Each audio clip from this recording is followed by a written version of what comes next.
ఆవు పాలతో అభిషేకములట, ఆవు పాలతో అభిషేకములట, ఆవు పెరుగుతో అభిషేకములట, ఆవు పెరుగుతో అభిషేకములట, ఆపద్బాంధవున అభిషేకములట,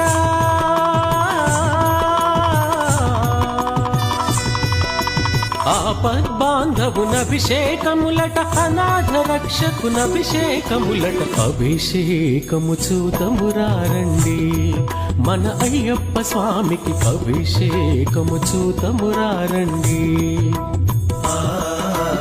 అభిషేకము చూతమురారండి, మన అయ్యప్ప స్వామికి అభిషేకము చూతమురారండి.